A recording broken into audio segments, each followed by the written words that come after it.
যদি 1 টাকার দুর্নীতি, 1 টাকার কোনো ধরনের অসৎ উপায়ের কোনো ধরনের আপনারা প্রমাণ করতে পারেন, আমি এই সংসদ থেকে আমরা ইস্তফা দিব। দেশে একটা জিনিস মনে হচ্ছে কি যে আপনার সরকারের সাথে বসুন্ধরা গ্রুপের আবার তলে তলে কিছু হচ্ছে কিনা। এখন তলে তলে প্ল্যানটা কোথা থেকে আসছে? আমার ধারণা ওই যে জুলাই অভ্যুত্থানের সময় তারাও হয়তো তলে তলে কিছু করছিল তো সার্জিস তাদের কিন্তু বর্ধনা অনুদান দিছিল বসুন্ধরা গ্রুপ। তো ওই গ্রুপটা কেন অনুদান দিল, সার্জিসটা কেন নিল, অর্থাৎ তলে তলে হয়তো তখনও ঘটছে। তো যার মনে যা ফাল দিয়ে ওঠে তা সেখান থেকে হইতে পারে। তবে হাসনাত আব্দুল্লাহ সাম্প্রতিক সময় এই রাষ্ট্র পুনর্গঠনের সময়ে যারা পালিয়ে গিয়েছে অডিও কলে, আসলে কে কথা বলছে এআই যুগে সেটাও বোঝা যায় না।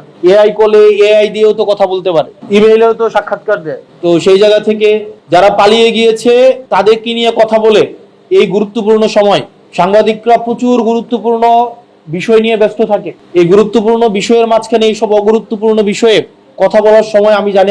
আসসালামু আলাইকুম। এবার কেঁচো খুঁড়তে সাপ বেরিয়ে এলো। গতকালকে হাসনাত আব্দুল্লাহ বলছিলেন যে শেখ হাসিনাকে নিয়ে কথা বলার কোনো সময় নেই, আমাদের নেই। চলছে কিন্তু জুলাই মাস, আর এই জুলাই মাসে কি হয়েছে সেটা আমরা সকলেই ভালো করে জানি।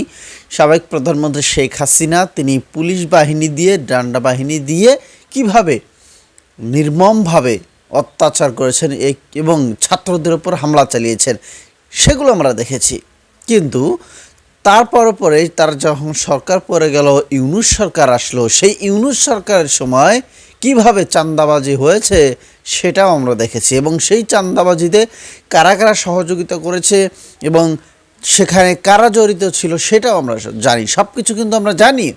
কিন্তু সাম্প্রতিক সময় হাসনাত আব্দুল্লাহ, যিনি জুলাই যোদ্ধা নামে পরিচিত, তাকে নিয়ে একটা ব্রেকিং নিউজ আসছে, যেটা দেখার পর চোখ কপালে উঠে গেছে। তারা তো জুলাই যোদ্ধা, তারা তো দেশ স্বাধীন করেছে, কিন্তু তাদের বিরুদ্ধে এত বড় কেন অভিযোগ? তারা কেন এই কাজটা করলো? শেখ হাসিনা করেছে, কিন্তু তারা কেন এইটা করবে? দর্শক, কথা বেশি বাড়াতে চাই না, কিছু চমক থাকছে। চলেন আমরা ভিডিও স্ক্রিনে দেখবো, তারপরে এই বিষয় নিয়ে কথা বলছি। যদি 1 টাকার দুর্নীতি, 1 টাকার কোনো ধরনের অসৎ উপায়ের কোনো ধরনের আপনারা প্রমাণ করতে পারেন, আমি এই সংসদ থেকে আমরা ইস্তফা দিব। এক সময় ছাত্রলীগের দুর্দান্ত নেতা, বাংলাদেশ আওয়ামী লীগের সংগঠন ছাত্রলীগের প্রভাবশালী একজন নেতা ছিলেন হাসনাত আব্দুল্লাহ। সময়ের পরিক্রমায় জুলাই আন্দোলনে তিনি ভূমিকা রেখেছেন, এমনকি পরবর্তী সময় যে রাজনৈতিক দল এনসিপির খুবই মুখ্য ভূমিকাতে সর্বোপরি ভূমিকা রেখেছেন এবং ইউনূস সরকারের মধ্যে যার প্রভাব সবচেয়ে বেশি ছিল এবং এনসিপির নেতাকর্মীদের মধ্যে টোটাল এনসিপির যতগুলা মূল ক্যারেক্টার আছে এদের মধ্যে ন্যূনতম লেভেলে যদি সততা থাকে, এটাও কিন্তু হাসনাত আব্দুল্লাহ, কুমিল্লার পোলা। তো কুমিল্লার পোলা হাসনাত আব্দুল্লাহ এবং বাংলাদেশের একটা বড় ধরনের বিজনেস ম্যাগনেট বলেন, হাসনাত আব্দুল্লাহর ভাষায় বিজনেস মাফিয়া বলেন, অথবা যারা এই রাষ্ট্রের জিডিপি নির্ধারণ করে, যাদের মাধ্যমে এই দেশের লক্ষ লক্ষ মানুষের কর্মসংস্থান হচ্ছে, আবার যাদের মাধ্যমে এই রাষ্ট্রের অনেক কিছু হয়তো লুটপাটও হচ্ছে। তো সেই গ্রুপটার নাম কি? বসুন্ধরা গ্রুপ। কেন দুই বাঘে মহিষে লড়াই হচ্ছে? নিশ্চয় আপনাদের মধ্যে প্রশ্ন উঠেছে যে কালের কণ্ঠ বসুন্ধরা গ্রুপের একটা মাত্র মিডিয়া হাউস না, অনেকগুলো আছে, নিউজ 24, তারপর বাংলাদেশ প্রতিদিন সহ, তাতে 5টা সম্ভবত। এই 5টা পত্রিকা গণহারে হাসনাত আব্দুল্লাহর বিরুদ্ধে লিখে যাচ্ছে। আবার হাসনাত আব্দুল্লাহ তার ফেসবুকে এসে বসুন্ধরা গ্রুপকে নিয়ে কাউন্টার করছে। তো স্বাভাবিকভাবে মানুষের মধ্যে চিন্তা যে জুলাই আগস্ট অভ্যুত্থানের পরপর বসুন্ধরা গ্রুপ থেকে সার্জিস আলমরা যে একবার এখানে দাওয়াত খাই আসলো, ওই সময় কি মোটা অঙ্কের কোনো লেনদেন হয়েছিল যে বসুন্ধরা গ্রুপকে হাত দেওয়া হয় নাই? তখন আসলে বসুন্ধরা গ্রুপ কিভাবে বাইচা গেল? বসুন্ধরা গ্রুপের আব্দুল সোবহান যিনি আছেন, তার বক্তব্যের পরে ওই মুহূর্তে কারা সেটেল করছিল, এটা নিয়ে একটা প্রশ্ন ছিল। তো এখন হাসনাত আব্দুল্লাহর একটা জিনিস মনে হচ্ছে কি যে আপনার সরকারের সাথে বসুন্ধরা গ্রুপের আবার তলে তলে কিছু হচ্ছে কিনা। এখন তলে তলে প্ল্যানটা কোথা থেকে আসছে? আমার ধারণা ওই যে জুলাই অভ্যুত্থানের সময় তারাও হয়তো তলে তলে কিছু করছিল তো সার্জিস তাদের কিন্তু একটা বর্ধনা অনুদান দিছিল বসুন্ধরা গ্রুপ।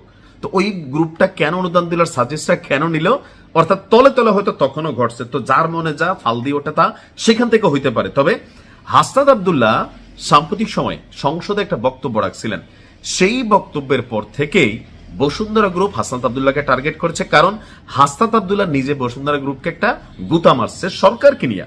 আসুন কি বলছিল? গেল কয়েকদিন আগে সংসদে হাসনাত আব্দুল্লাহ প্রশ্ন তুলেছিল যে বসুন্ধরা গ্রুপের বিরুদ্ধে দায়ের করা দুদকের যেই মামলাগুলো সেগুলোর কেন অগ্রগতি দৃশ্যমান নয়? তো প্রশ্ন তো এইটা উঠতে পারে, হাসনাত আব্দুল্লাহ কেন আসিফ মাহমুদের বিরুদ্ধে বা তার যে এপিএস ছিল তাদের বিরুদ্ধে যে শত কোটি টাকার দুর্নীতির মামলা আছে সেগুলা কেন অগ্রগতি হচ্ছে না? তিনি কি এই প্রশ্ন তুলছেন?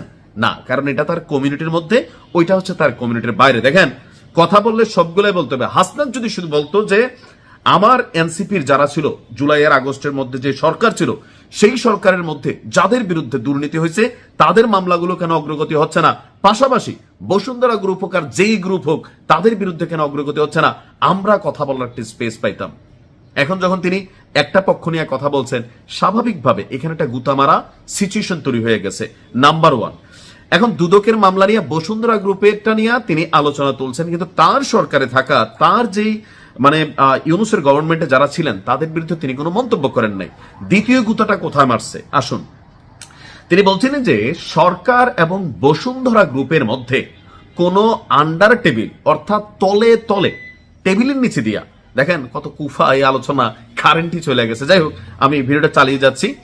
তো যে তাদের মধ্যে কোনো গোপন সমঝোতা হয়েছে কিনা, আর যদি সমঝোতা হয়ে না থাকে তাহলে কেন বসুন্ধরা গ্রুপের বিরুদ্ধে আইনগত ব্যবস্থা নেওয়া হচ্ছে না।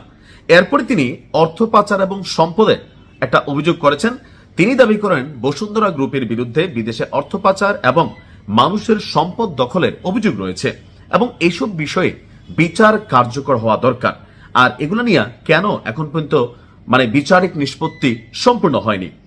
হাসনাতের অভিযোগ, বসুন্ধরা সংশ্লিষ্ট সংবাদ মাধ্যম অতীতে রাজনৈতিক উদ্দেশ্যে সংবাদ পরিবেশন করেছে, এইসব গণমাধ্যম বিরোধীদের বিরুদ্ধে প্রচারণা চালিয়েছে এবং ক্ষমতাসীনদের পক্ষে জনমত তৈরির কাজ করছে। হাসনাত আব্দুল্লাহ অনেকটা নতুন, বোঝে না এই লাইনে, তো পুরানা খেলোয়াড়, একটু তো বোঝার কথা।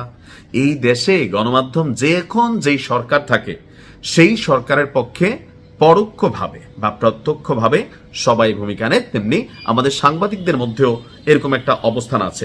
তারপরেও কিছু পত্রিকা হয়তো মানে কি বলা হয় যে নিরপেক্ষ সংবাদটাকে তুলে ধরার চেষ্টা করে। আর কেন গণমাধ্যম কর্মীরা পারে না? কারণ টেকনিক্যালি সাংবাদিকরা হয়রানির শিকার হয়, মিথ্যা মামলার শিকার হয়, মারধরের শিকার হয়। আওয়ামী লীগের সময়কালে এটা আমরা স্পষ্ট দেখছি, সেখান থেকে এটা তো ভয় তৈরি আছে না? অবশ্যই আছে, যে টেকনিক্যালি গণমাধ্যমগুলোকে কন্ট্রোল। এবং এই ভিডিওটি সম্পর্কে লিখবেন আপনাদের মতামত থাকলে। বসুন্ধরা গ্রুপের সাথে হাসনাত আব্দুল্লাহর দ্বন্দ্ব চলছে, কারণ আপনারা ইতিমধ্যেই নাইম ভাইকে বলতে শুনেছেন এবং আরও বেশ প্রতিবেদনগুলো আপনারা দেখলেন যে বসুন্ধরা গ্রুপকে নিয়ে হাসনাত আব্দুল্লাহ সংসদে কথা বলেছে। তখনই এই কথাগুলো বলেছে যখন বসুন্ধরা গ্রুপের কয়েকটা মিডিয়া হাসনাত আব্দুল্লাহর বিরুদ্ধে দুর্নীতির অভিযোগ এনেছে, ঠিকই তখনই কিন্তু হাসনাত আব্দুল্লাহ পাল্টা কাউন্টার করছে। এই যে পাল্টা কাউন্টার, এখানে কিন্তু দুইজনই অপরাধী, কিন্তু এখন অপরাধী গুতাগুতি লেগে গেছে এবং এই জন্যই আমাদের সুবিধা হচ্ছে কে কত টাকার দুর্নীতি করছে সেইটা বেরিয়ে আসছে।